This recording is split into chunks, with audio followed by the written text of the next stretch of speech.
자, 오늘 우리가 읽었던 구약 본문은 사무엘 하 이야기였습니다. 무슨 내용이었는지 혹시 기억나십니까?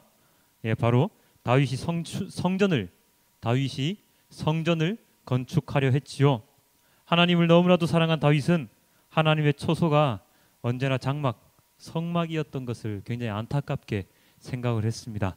자신은 화려한 궁궐에서 백향목으로 된 너무나도 아름다운 궁궐에서 잘 살고 있는데 하나님께서는 장막, 요즘 말로 하면 이거 뭔지 아시죠? 텐트입니다. 텐트 안에서 지내시는 모습이 너무나도 마음에 걸렸던 것입니다. 그래서 그 당시에 하나님 말씀을 들었던 나단 선지자를 불러서 다윗이 물어봅니다. 하나님을 위해서 멋진 집을 하나 지으려고 하는데 그래도 되겠소? 했더니 나단이 그렇게 얘기하죠. 아이고 좋습니다. 누가 뭐라고 하겠습니까? 지으십시오. 그랬는데 그날 밤 나단 선지자의 꿈에 하나님께서 나타나셔서 아니야 짓지 마. 다윗한테 성전 건축하지 말라고 해라 라고 말씀을 하셨습니다. 하나님께서는 아직은 때가 아니라고 그 나단 선지자에게 이야기를 하셨지요. 성전을 건축하는 것은 다윗의 때가 아닌 그 아들의 때, 다윗의 아들의 때에 성전을 건축하게 허락할 것이라고 이야기를 해주셨습니다. 인간적인 마음으로 너무나도 하나님을 사랑했던 다윗, 너무나도 선한 마음으로 그는 하나님의 성전, 하나님이 거하실 너무나도 아름다운 곳을 지으려고 했습니다. 인간적인 마음으로 너무나도 선한 일을 하려고 했던 다윗의 생각은 하지만 인간의 생각이었을 뿐입니다. 하나님께서는 우리가 생각하는 사고의 틀 안에 갇혀 계신 분이 아니지요. 하나님께서는 우리보다 더욱더 높고 더욱더 깊은 마음을 가지신 그러한 분입니다. 그래서 우리는 그런 하나님의 생각을 다 알 수도 없고 알지도 못합니다. 그렇기 때문에 우리가 할 일은 오직 하나님의 때를 기다리고 말씀에 순종하는 삶을 사는 것 밖에는 없습니다. 힘들고 어려울 때 우리는 언제나 하나님께 부르짖습니다. 하나님 우리를 좀 구해주십시오. 하나님 이거 좀 해주십시오. 저거 좀 해주십시오 하면서 말입니다. 그런데 그러한 우리의 기도가 하나님께서 생각하시기에 하나님의 때와 맞아 떨어지면 그 모든 기도 응답을 들어주시지만 만약에 그 우리의 기도가 하나님의 때, 하나님의 계획과 맞아 떨어지지 않는다면 기도 응답이 없을 때도 있습니다. 그래서 사람들은 하나님을 원망하고 하나님을 욕하고 하나님을 떠나는 경우가 생기죠. 에휴, 어찌 이렇게 제 마음을 몰라주십니까? 이번에 이것만 풀어주시면 제가 하나님께 모든 걸 다 드린다니까요 라고 이야기하면서 말입니다. 그런데 정작 마음을 몰라주는 사람은 하나님이 아니라 바로 우리들이죠. 살아가면서 우리의 삶 속에서 아니면 영화나 드라마 속에서 우리는 이런 경우를 참 많이 봅니다. 어린 자녀, 아니 어리지 않더라도 청년이나 결혼한 자녀가 어떤 것을 계획하고 진행을 할 때 부모님이 한 번씩 막아서는 경우가 있습니다. 야, 그거 하면 안 돼. 그렇게 하면 안 돼. 뭐 결혼을 막는 경우도 있고 사업을 하는 자식을 못하게 하는 경우도 있습니다. 물론 아무런 근거 없이 그냥 무작정 막는 경우도 있긴 하지만 대부분의 부모들은 무엇인가 이유가 있기 때문에 자녀가 하는 일에 태클을 거시지요. 왜냐하면 부모님은 그 자녀보다 먼저 살았고 그리고 자녀보다 아는 것이 많으시며 자녀들이 하고 있는 그러한 모든 행동들을 그들이 전에 겪고 경험했던 일들이 많기 때문입니다. 그래서 그 결과가 어떻게 나올지를 대강 예측을 할 수 있기 때문입니다. 그렇지만 그것을 알지 못하는 자녀들은 부모님을 원망합니다. 그리고 불신하지요. 왜 어머니 아버지는 왜 그걸 막으세요? 제가 지금 해야 된다니까요. 좀 하게 해주세요. 이번에 사업하는데 돈 1,000만 좀 땡겨주세요. 뭐 이런 식으로. 돈 많잖아요 부모님. 그렇지만 시간이 지나서 내가 부모님의 나이가 되고 보면 그때 왜 부모님이 내가 그것을 하려고 했을 때 하지 말게 하셨는지를 이제야 깨달을 수 있겠구나 라고 생각을 할 때가 굉장히 많습니다. 보는 눈이 다른 것입니다. 부모님과 자녀들의 보는 눈, 그리고 하는 생각이 다른 것이죠. 이렇게 인간의 부모 자녀 간의 이러한 관계도 이럴진데 하나님은 어떠시겠습니까? 하나님은 어떤 분이십니까? 하나님은 이 땅의 모든 것을 지으신 분이시죠. 그리고 이 땅에 운행하는 모든 법칙을 세우신 분이시고 모든 계획을 다 세우신 분이십니다. 심지어는 아담과 하와가 선악과 먹는 것까지 짐작을 하고 계셨던 하나님이시지요. 그런데 그러한 하나님의 그 너무나도 크고 오묘한 그 모든 것들을 인간들은 알지 못합니다. 모릅니다. 알 수가 없습니다. 그래서 인간은 인간의 때에 나의 시간에 나의 계획에 맞춰서 살아갈 수밖에 없습니다. 그것이 잘못되었다는 것이 아닙니다. 왜냐? 하나님의 계획, 하나님의 때를 제대로 알지 못하는 어리석은 인간이기 때문이지요. 여기서 제가 말하고자 하는 것은 우리가 생각하는 것, 우리가 계획하는 것, 우리가 무엇을 행하고자 하기에 앞서서 먼저 하나님께 여쭤봐야 한다는 것입니다. 그리고 아무리 선한 일을 계획을 한다고 하더라도 그 모든 선한 일, 내가 보기에 선한 일들이 다른 사람이나 다른 존재들에게조차 다른 존재들에게도 다 선한 것은 아니라는 것을 우리는 알아야 한다는 것이죠. 하나님께 먼저 물어보고 내가 하는 선한 일이 다른 사람에게, 다른 존재에게 선하지 않을 수 있다는 것, 이 두 가지를 우리는 분명히 깨닫고 이 세상을 살아가야 합니다. 다윗은요, 다행스럽게 이 두 가지를 다 깨달았던 사람이었습니다. 그래서 어떻게 했다고요? 성전을 건축하고 싶어 했지요. 그래서 성전을 지 마음대로 건축을 했습니까? 아니지요. 하나님께 먼저 여쭤봤습니다. 나단 선지자에게 하나님께 여쭤봐 달라고 이야기를 했습니다. 그리고 다윗의 이 선한 계획, 선한 하나님을 정말로 좋은 곳에 모시고자 했던 이 선한 계획, 하나님께서 하지 말라고 했을 때 다윗은 순순히 그 말씀에 순종했습니다. 아, 내가 생각하기에는 선한 것이었지만 하나님의 계획, 하나님의 때에는 맞지 않는 것이구나 라고 생각을 해서 다윗은 그 성전 건축을 진행하지 않았습니다.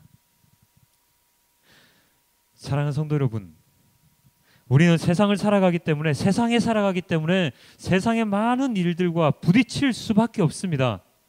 아주 중요한 일이 있을 수도 있고 아니면 아주 사소한 일이 있을 수도 있습니다.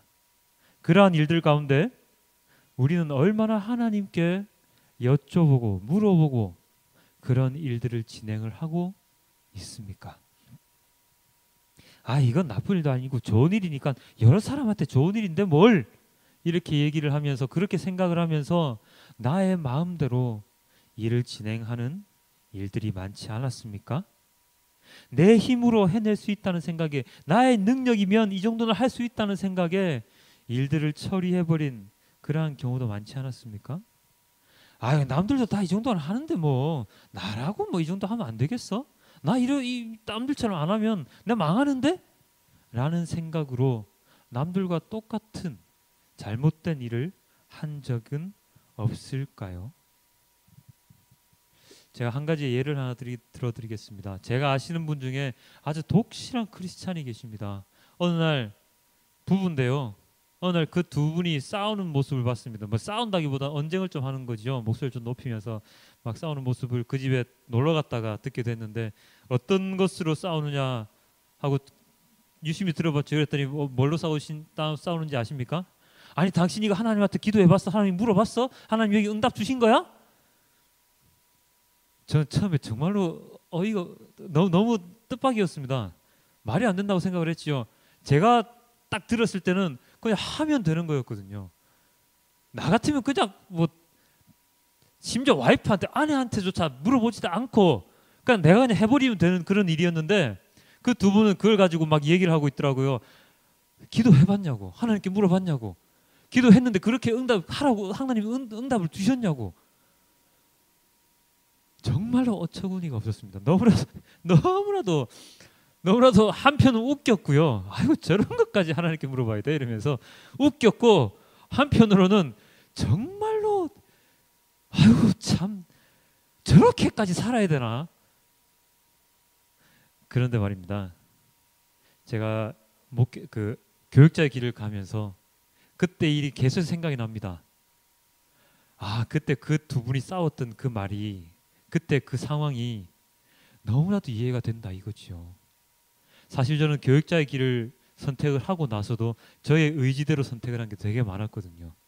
사람들한테는 이거 기도하고도 하는 겁니다 얘기를 하면서도 제 생각에 그냥 막 일을 진행시켜 놓고, 결과가 좋으면 하나님의 은혜입니다 라고 얘기를 하고, 결과가 나쁘면 제가 그때 기도를 했었는데 뭔가 응답이 제대로 안 이루어졌는데 제 마음대로 한 것 같습니다 라고 얘기를 했던 적도 굉장히 많습니다. 그럴 때마다 그 두 분의 그때 그 대화가 저의 마음을 파고들 때가 되게도 많이 있었습니다. 그러면서 저는 그렇게 생각을 했죠. 정말로 사소한 일이라도, 정말로 좋은 일이라도, 정말로 나쁜 일이라도 하나님께 무조건 물어보고 응답을 기다리고 하나님께서 허락하신 그때에 모든 것을 행해야 되겠다. 하나님과 언제나 소통하며 살아가야 하겠다라고 생각을 하게 되었습니다.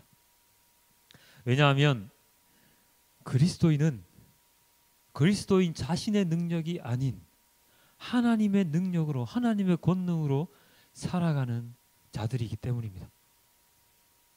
회사 다니신 분들 많죠.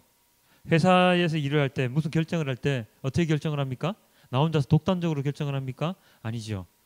위에 있는 상사의 결정을 기다립니다. 팀을 만들어서 그 팀 속에서 이야기를 해서 그 팀 속에서 결정난 것들을 회사의 최고 권위자에게, 사장에게 결재를 득하고 난 다음에 모든 일을 진행을 합니다. 제가 회사 다닐 때도 그랬고요. 만약에 그런 일이 없이, 그러한 보고 체계 없이 나 혼자서, 말단인 나 혼자서 이 모든 일을 처리했다가 사고가 나버리면, 잘못되어 버리면 그 모든 책임을 제가 져야 되거든요. 제가 지금 어떻게 됩니까?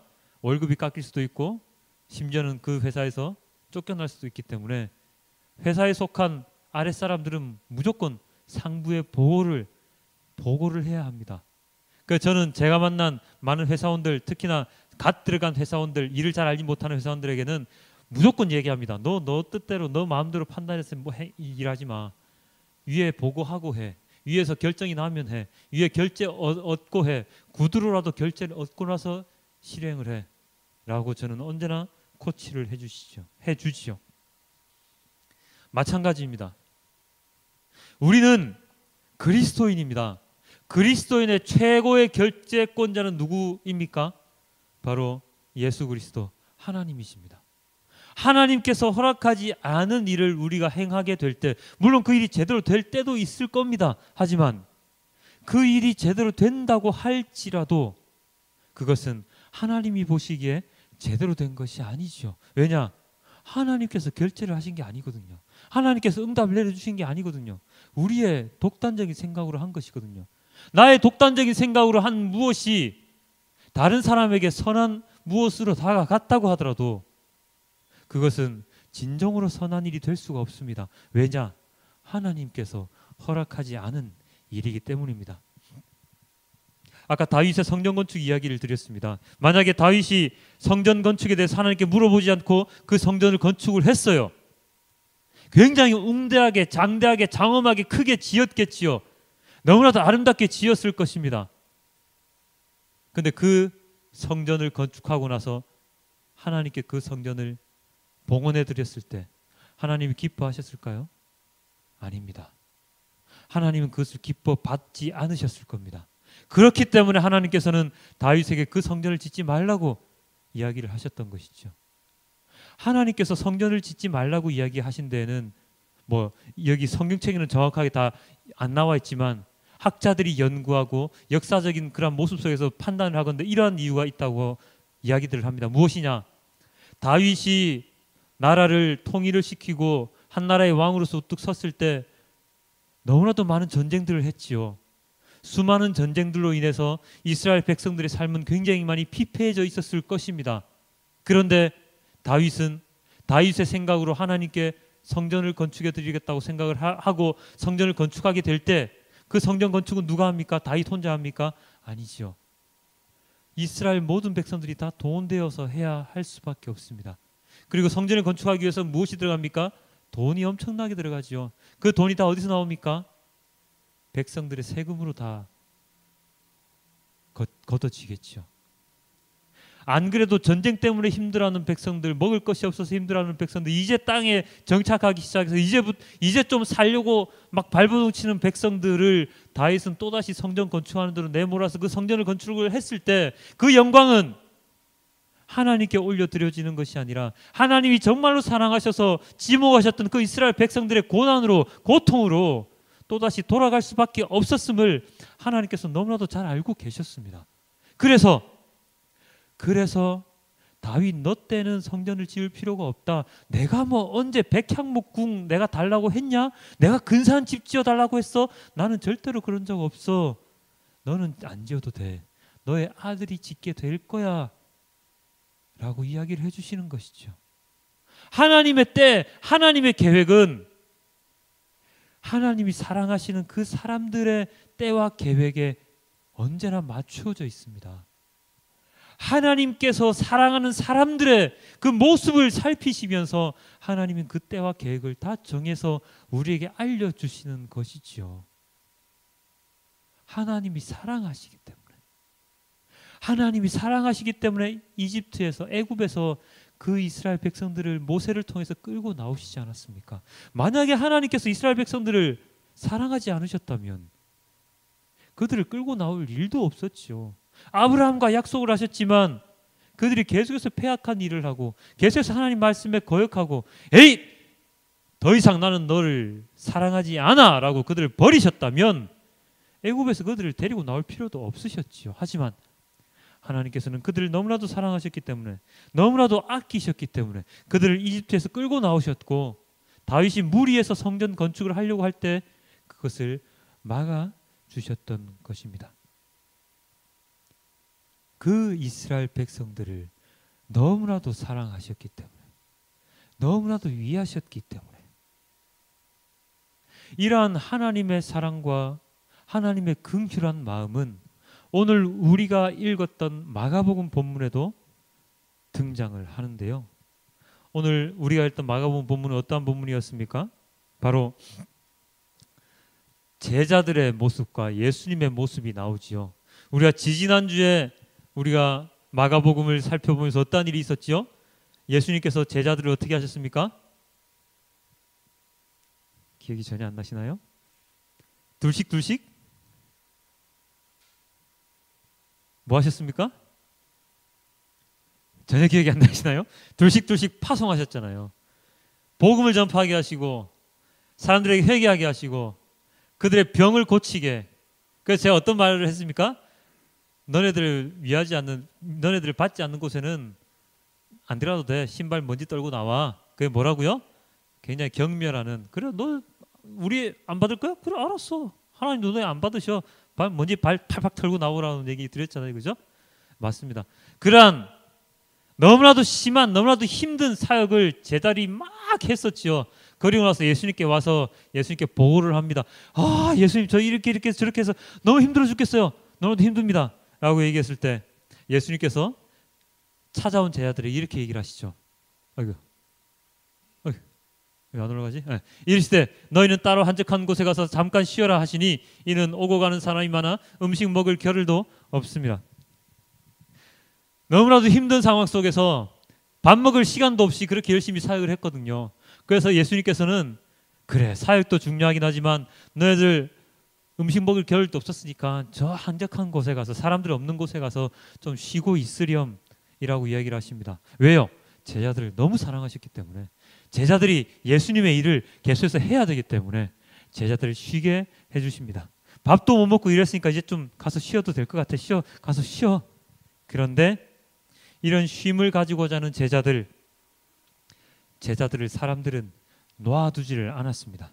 그들은 제자들이 가는 곳이 어디인지를 먼저 생각을 해서 그 장소에 가서 제자들을 기다리고 있습니다. 말씀 전해달라, 고쳐달라 막 이렇게 막 아우성치면서 제자들 붙들고 놔주질 않습니다. 요즘으로 치면 어떤 사람들하고 비슷합니까?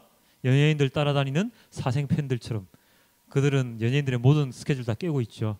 그 사생 팬들처럼 이 시대에 제자들을 찾는 그러한 모든 사람들도 제자들이 갈 곳을 먼저 가서 앉아서 죽치고 앉아서 제자들 오기만 기다리고 있는 것이죠. 정말로 인간적인 마음 같아서는 아유 좀 우리도 밥 좀 먹읍시다. 지금 점심시간이거든요. 우리 퇴근 시간 지났거든요. 내일 오시지요. 라고 얘기를 하고 다 물려버리고 그냥 보내버리고 좀 쉬고 싶은 마음이 있겠지만 이렇게 애써 찾아오는 사람들, 예수님을 찾아오는 무리들, 제자들을 찾아오는 무리들을 예수님께서는 내치실 수가 없었습니다. 그래서 이렇게 얘기를 하셨지요. 예수께서 나오사 큰 무리를 보시고 그 목자 없는 양 같음으로 인하여 불쌍히 여기사 이에 여러 가지로 가르치시더라. 어떻게 하셨다고요? 불쌍히 여기사 이에 여러 가지로 가르치시더라. 그리고 그 다음 구절에 이렇게 나온 이런 구절이 있습니다. 온 지방으로 달려 돌아다니며 예수께서 어디 계신다는 말을 듣는 대로 병든 자를 침상째로 메고 나오니 아무데나 예수께서 들어가시는 지방이나 도시나 마을에서 병자를 시장에 두고 예수께 그의 옷가에라도 손을 대게 하시기를 간구하니 손을 대는 자는 다 성함을 얻으리라. 아, 저 그만 좀 와! 나도 좀 살자! 하고 내치신 게 아니라 오는 사람들, 모든 사람들 족족 다 받으셔서 하나님 아버지의 말씀을 가르쳐 주시고 그래, 내 옷이라도 만지렴. 내 옷자락이라도 만지렴. 안무리치시고 다 받아주셨습니다. 다 치유하여 주셨습니다. 얼마나 예수님께서 보시기에 안타까우셨겠습니까?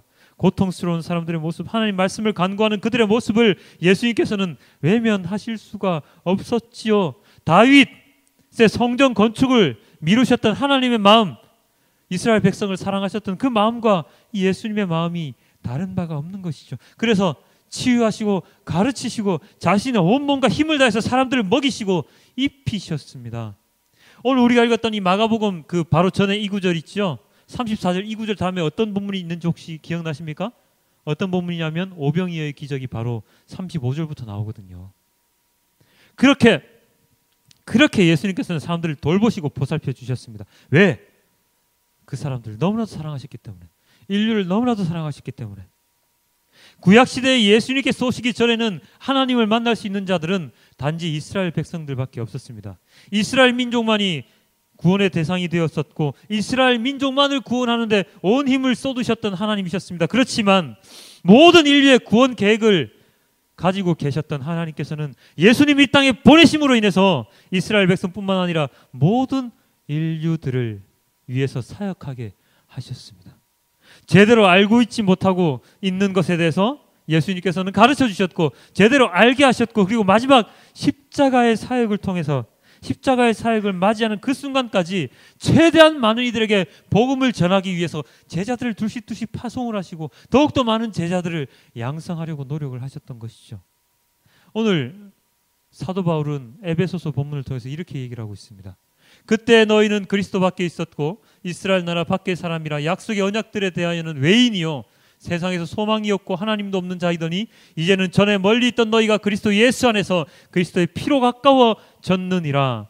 예수님께서 오시기 전에는 이스라엘 백성들만 하나님의 백성으로서 칭함을 얻었지만 예수님이 오시고 난 그 이후에는 그 전에는 외인이요 세상에 소망이 없고 하나님도 없는 자였지만 예수님께서 이 땅에 오신 이후에는 그리고 예수님을 믿는 자가 되고 난 이후에는 그들 또한 너희들 또한 하나님의 자녀로서 살아갈 수 있다라고 사도 바울은 오늘 이야기를 하고 있습니다. 예수 그리스도 안에서 그리스도 예수 안에서 그리스도의 피로 가까워졌다고 말입니다.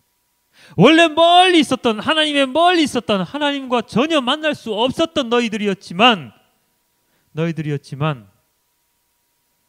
하나님과 가까운 사람이 되었다고 바울 사도는 오늘 우리에게 얘기를 하고 있습니다. 이것을 살짝 뒤집어 보면 어떠한 말이 될 수도 있습니까? 바로 이것이 될 수가 있죠. 예수님께서 이 땅에 오셔서 말씀하셨던 모든 것들을 믿는 사람들, 예수님을 그리스도라고 고백하는 사람들, 그들은 하나님의 자녀로서의 권세를 받았다는 것을 의미하죠. 이것을 역으로 생각하면 어떻게 됩니까? 예수를 그리스도라고 인정하지 못하는 사람들, 고백하지 않는 사람들은 그들이 이스라엘 백성이라고 할지라도 하나님의 자녀로서의 칭함을 더 이상 받지 못할 것이다 라고 하는 이야기입니다. 에베소서 2장 18절에 이렇게 나와 있습니다. 이는 그로 말미암아 우리 둘이 한 성령 안에서 아버지께 나아감을 얻게 하려 하심이라. 이는 그로 말미암아, 이는 예수님으로 말미암아 우리 둘이, 이스라엘 백성과 이방인, 유대인과 이방인이 성령 하나님 안에서 하나님 아버지께 나아감을 얻게 하려 하심이라.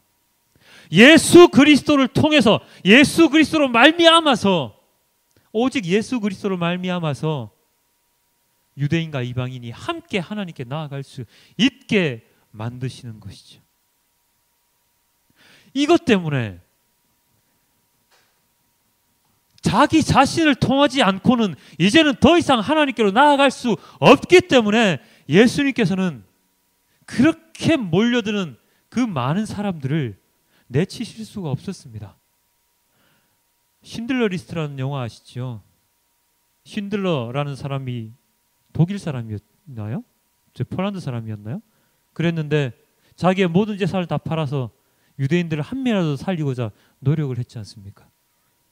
마지막엔 자기가 끼고 있는 반지 이것을 팔았으면 한 명이라도 구할 수 있었는데, 내 차를 이걸 팔았으면 두 명을 더 구할 수 있었는데 하면서 오해하는 장면이 나오지 않습니까? 마찬가지죠.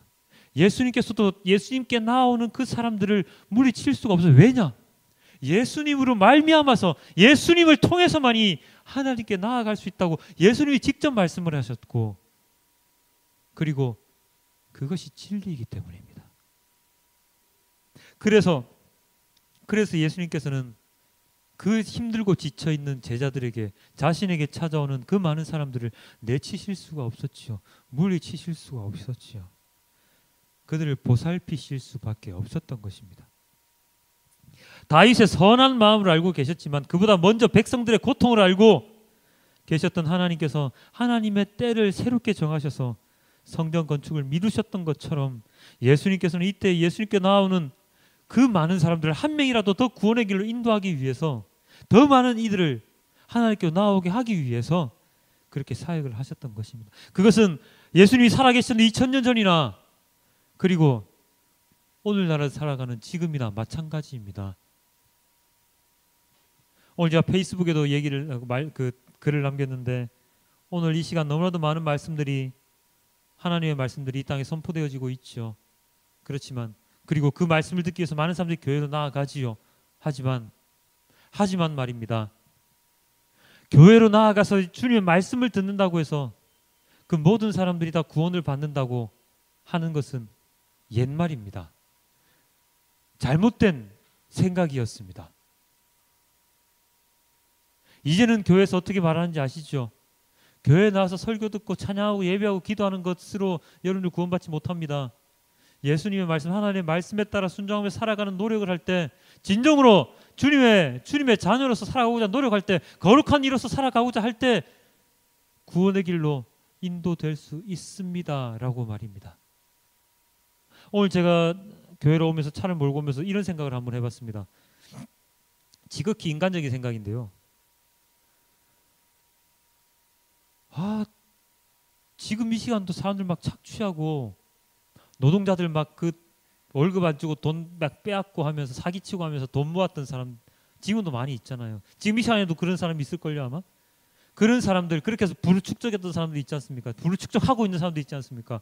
명예를 쌓아가고 있는 사람들이 있지 않습니까? 근데 그들이 만약에, 그들은 죄인인데 하나님을 믿지 않고 하나님 이 하지 말라는 짓을, 온갖 짓을 다 하고 있는 죄인인데, 그들에게 누군가가 복음을 전해서 그들이 하나님을 믿게 되었어요. 그러면 그들과 그렇게 착취당하면서 힘들게 어렵게 가난하게 살아가지만 옛날부터 열심히 하나님을 믿어왔던 그 사람들과 똑같이 구원의 길을 갈 수 있는가? 그러면 예전부터 믿어왔던 사람들 너무나도 마음에 상처가 되지 않을까? 뭐야? 나도 그럼 지금부터 죄 짓고 살아다가 나중에 죽기 전에 하나님 믿는다고 나 말하고 구원받아서 천국 가면 되겠네? 그 생각이 갑자기 머릿속에 확 드는 겁니다. 어이씨, 그럼 난 뭐야? 말씀 전하는 난 뭐야? 지금 여기 앉아가지고 하나님 말씀 듣고 있는 사람들한테 지금이라도 열심히 거룩하게 살아야 됩니다. 여러분 지금 하나님 말씀 안 듣고 살아가면 안 됩니다 라고 열심히 얘기하는데, 그 사람들은, 지금 여기 듣는 사람들은 손해보는 거 아니야? 근데 그와 동시에 저에게 탁 들어오는 말씀이 하나가 있었습니다. 마음이 하나가 있었습니다. 뭐냐면 바보야, 그렇게 죄짓고 그렇게 엄한 짓 하고 그렇게 못된 짓 하는 사람들이 하나님을 믿었어. 나를 믿었어. 근데 그 이후에도 똑같이 살아간다면 내가 걔네들 구원해 주겠어? 나 걔네들 받아 주겠어? 바보야. 만약에 걔네들이 나를 제대로 믿고 내가 걔네들 구원의 길로 인도한다고 한다면 걔네들이 이때까지 했던 모든 일들 다 그만두겠지. 걔네들이 쌓았던 모든 부, 모든 것들을 다 나누어 주겠지. 그렇지 않으면 있잖아, 걔네들이 복음을 받고 세례받고 예수님 믿는다고 그렇게 고백을 하더라도 나 걔네들 못 받아줘. 왜요? 예전에 부자 청년 예수님께 나와서 물어봤지 않습니까? 예수님, 선생님, 저 모든 십계명, 모든 계명, 율법 다 지키고 살아갑니다. 어떻게 하면 예수님의 제자가 될 수 있겠습니까? 뭐라고 하셨죠, 예수님께서? 너가 지금 가지고 있는 이 모든 재산들 다 가난한 사람한테 나눠주고 와라. 그럼 내가 너 제자로 삼아줄게. 근데 그 부자 청년 어떻게 했다고요? 에이, 그럴 수는 없지요. 돌아갔지요. 예수님의 제자 못 됐습니다. 마찬가지죠. 예수님의 말씀을 따라, 하나님의 말씀을 따라 살아가고자 하는 그러한 노력이 없이는 예수님을 구주라고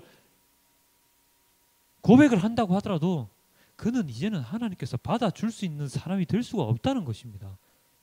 그렇기 때문에 예수님을 먼저 믿고 예수님의 말씀에 따라 먼저 살아가고 예수님의 그 고난의 십자가를 먼저 지고 간다고 해서 나중에 예수님을 믿고 지금은 폐악된 짓을 하다가 나중에 예수님을 믿고 오는 그 사람들을 부러워하지 말자는 거죠. 내가 지금 힘들고 고난스럽고 너무나도 어렵더라도 하나님께서 나의 순전한 마음, 온전한 마음을 알고 계신다면 남들이야 어떻게 살아가든 남들이야 무슨 짓을 하고 살아가든 인정해 주실 것이라는 것입니다. 오늘 그 생각이 차를 몰고 오면서 딱 생각이 나는데 제 마음이 얼마나 행복한지 몰랐습니다. 그 전까지 제가 말씀을 전하면서 내가 지금 제대로 말씀을 전하고 있는 거 맞아? 왜 나는 사람들한테 고난의 길을 가라고 밖에 말을 못할까? 물론 하나님의 말씀이긴 하지만 왜 나는 그렇게 막 말을 못할까라고 생각을 했었는데 오늘 그 마음이 탁 들면서 너무나도 마음이 기뻤습니다. 그래! 그렇기 때문에 나는 오늘 이 자리에 서서 또다시 주님의 말씀을 전해야지. 그리고 나도 또한 더욱더 거룩한 삶을 살아가기 위해서 노력을 해야지. 그것이 하나님의 마음에 합당한지 안 할지는 모르겠지만 또 기다리고 고난을 참고 이겨내고 주님의 때를, 주님의 계획을 계속해서 알려고 노력을 해야지 라고 하는 마음이 생기더라는 것이죠. 그것이 그리스도인으로서 살아가는 이유가 되어야 된다는 것이죠. 내가 아무리 선한 마음을 가지고 살아가더라도 내가 아무리 법 없이 살아갈 수 있는 사람이라고 하더라도 예수님을 믿지 않으면 그는 천국에 못 갑니다. 그건 다 아시잖아요. 그리스도를 말미암지 않고서는 하나님께 나올 수 없느니라 예수님께서 분명하게 말씀을 하셨고 하나님께서 분명하게 우리에게 들려주시는 말씀이거든요. 그렇게 살아가기 위해서는 내가 선하게 살아가는 것이 문제가 아니고 내가 하는 모든 일들이 하나님께서 허락하신 일들인가 하나님께 기도해서 응답을 받은 일들인가가 더욱더 중요하다는 것이지요. 하나님의 때를 기다리고 예수님이 내려오셔서 그 모든 일들을 행하실 때 예수님을 그리스도라고 인정하지 못했던 사람들, 그것이 하나님의 계획임을, 하나님의 때임을 알지 못했던 다른 종교 지도자들은 예수님을 십자가에 못 박을 수밖에 없는 그런 존재로 살아갔지만 이렇게 예수님께 나아왔던, 예수님을 알았던 그 모든 사람들, 병자들은 예수님께 나음을 얻고 구원의 길을 인도를 받지 않습니까? 예수님 하나님의 때를 알고 하나님의 계획에 맞추어 살아가는 이 사람들은 결국에는 하나님께 구원의 약속을 쟁취하지 않습니까? 마찬가지이죠. 우리들 또한 마찬가지라는 것입니다. 우리는 예수님을 눈앞에서 보지 못했습니다. 하나님과 대화를 하지 못합니다. 하지만 그럼에도 불구하고 우리는 성경이라는 이 하나님의 말씀을 통해서 기도라는 하나님과의 교제를 통해서 찬양이라는 그 모든 것을 통해서 하나님과 소통하려고 노력을 하고 하나님의 말씀을 들으려고 노력하고 하나님의 때를 계획을 알려고 노력해야 한다는 것이죠. 그렇게 했을 때 우리가 행한 모든 것이 하나님의 마음에 흡족해질 수가 있고 우리가 만약에 잘못하면 하나님께서 그 모든 것들을 다 고쳐주실 수가 있는 것이죠. 하나님의 책임 하에 있기 때문에 말입니다. 사랑하는 성도 여러분, 세상의 때에 너무 연연하지 마십시오. 우리가 세워놓은 계획이 틀어졌다고 너무 상심하지 마십시오. 우리의 때는 그렇게 중요하지 않습니다. 우리가 알아야 하는 것, 깨달아야 하는 것은 바로 하나님의 때, 하나님의 계획입니다. 그것은 억지로 공부한다고 해서, 억지로 무엇인가를 한다고 해서 얻어지는 것이 아닙니다. 어떻게 얻어진다고요? 하나님 말씀을 들으려고 했을 때, 하나님 말씀에 순종하려고 했을 때, 다른 사람과 구별된 거룩한 삶을 살려고 노력을 할 때 그것이 가능해진다고 하나님께서 말씀해 주십니다. 저도 인간인지라 한순간 저의 행동과 계획에 브레이크가 걸리면 괜히 낙심합니다. 괜히 상심합니다. 아, 난 이 정도밖에 안 되는가 보다. 나의 능력은 더 이상 안 되는가 보다. 이제 포기해야 되나 보다. 마음이 철렁철렁 내려가는 순간이 너무나도 많습니다. 특히나 저는 좀 예민하고 굉장히 좀 성격이 좀 못됐잖아요. 살도 잘 안 찌잖아요. 그래서 남들보다 더 심하게 앓습니다. 남들 그냥 훌 털어버리면 될 것도 저는 이틀 사흘 더 심하게 앓습니다. 하면서 막 제 아내가 보면은 그런 제 모습 보면 굉장히 많이 힘들어하죠. 굉장히 많이 힘들어합니다. 제가 제 자신 때문에. 제 딸도 그걸 닮았는데요. 그래서 이걸 고치려고 많이 노력을 합니다. 어떻게 해요? 하나님 제발 저 이런 마음 좀 고쳐주십시오. 제가 이렇게 상심한다고 해봤자 해결되는 일도 없는데 저는 왜 이렇게밖에 못 삽니까? 하나님 마음으로 제 마음 좀 고쳐주십시오. 저도 좀 평안한 마음, 다른 사람처럼 그냥 훌 털고 그냥 하나님 때를 기다릴 수 있도록 저의 마음을 좀 고쳐주십시오라고 많은 기도를 합니다. 그래서 예전보다 되게 많이 나아진 거거든요. 예전보다 되게 많이 나아졌음에도 불구하고 아직도 남들보다 두세 배는 힘들어하지만 말입니다. 어쨌든 이런 저도 인간이기 때문에 너무나 많은 고통 속에 살아가지만 그래도 하나님 말씀을 여러분보다 더 많이 읽을 수 있는 직업이기 때문에 그러한 위치에 있기 때문에 하나님의 말씀을 통해서 저도 위안을 많이 얻습니다. 하나님의 말씀에 따라 살아가려고 노력을 많이 합니다. 다른 어느 때보다도 더 하나님께 기도를 많이 하려고 요즘 노력을 합니다. 그렇게 할 때 하나님께서는 하나님의 때를, 하나님의 계획을 우리에게 보여주실 수가 있다고요. 그것이 우리가 해야 될 일이라고요. 우리가 꼼꼼하게 계획을 세워서 우리가 그 계획에 따라서 무엇인가 틀어졌다고 해서 아이고 왜 이렇게 안 되라고 하나님 원망하고 욕하는 게 우리 할 일이 아니라 그렇죠. 알겠습니다 하나님 하고 모든 것을 하나님께 내려놓고 나아가는 것이 필요할 때라는 것이죠. 은이 그냥 은이 되는 것이 아닙니다. 금이 그냥 금이 되는 것이 아닙니다. 다윗이, 요셉이, 욥이 그냥 위대한 사람으로 성경에 올라와 있는 것이 아닙니다. 은과 금은 재련의 과정, 너무나도 혹독한 재련의 과정을 거쳐서 순금과 순은이 되지요. 다윗과 요셉, 욥 마찬가지죠. 그 수많은 고난 가운데서 그 모든 것들을 하나님을 믿으며 이겨내었기 때문에 하나님께서 위대한 인물로 기록을 해주신 것입니다.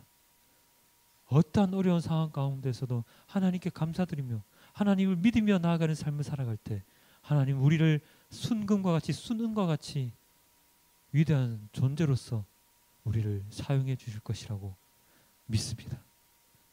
이번 한 주간도 주님의 사랑 가운데 그리고 주님의 계획 가운데 끊임없이 인내하며 하나님의 때를 기다리는 우리 모두가 되시길 주님께 기도드립니다. 기도하겠습니다.